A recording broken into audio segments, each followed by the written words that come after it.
Hey everybody, welcome back to our STR Report video series. You probably recognize who is joining us today. Of course, Kelsey Rush, our president and CEO. We're excited to break down some data for you. Yeah, I've got some great insights. I would actually love to, if it's okay, start with Oktoberfest. Yes.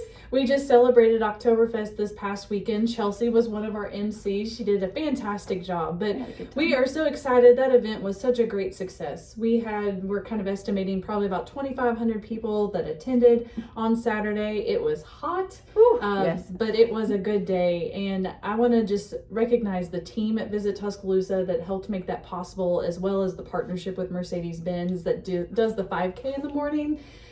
It's a great partnership, and there's so many people that help make that day possible. And so I'm just grateful for the success that we had.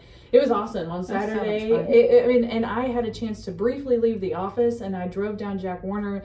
The farmers market was packed. The library had a heritage event going on as well that was packed. So it was really cool to see three major things happening along Jack Warner Parkway on Saturday. So on an off weekend. Yeah, on an off weekend. Didn't have a football game. Yes, So yeah. It was a great week. We're already looking forward to next year. Today we're going to talk about hotel data. Kelsey has some insights for us, going to break that down for us. Yeah, so we're going to just talk revenue for a second in this particular video to keep it short. Overall, our hotel market this year, we have seen some declines, and it is something that we are aware of, something that we are a little bit concerned by. We've had some really good years, the last 2 years specifically. So we hate to see the declines. When we're having discussions with our partners, we're hearing a lot about it being largely in the corporate sector that we're seeing some declines.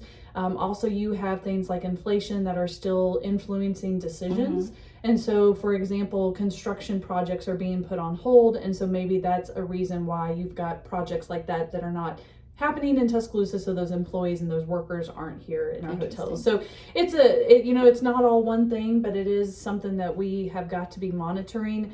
The good news, though, is in August, we did see a positive month for the first time in about 7 or 8 consecutive months. So we actually did have a 2.6% increase on revenue for August, but year to date, it does look like we are still down about 5.8%. So, again, our team is aware. I think what I've shared with our partners is also that as a team, we are doing really well with our numbers this year.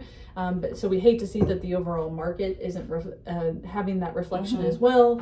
But our team's working hard. Chelsea and the marketing team's doing what they can to bring more people into Tuscaloosa as well. But yeah, any other thoughts? Did you say that you thought short-term rentals could be impacting this? Yeah, so that's a great question. Short-term rentals have definitely grown over the years. There's a heck of a lot more listings than we used to have, say, 5 years ago. The short-term rentals, they collect lodging tax as well. And so we can see in our city's revenue collection of that's grown. The question that you have to answer is the decline that we're having in the demand in our hotels, is it being offset with our short-term rentals?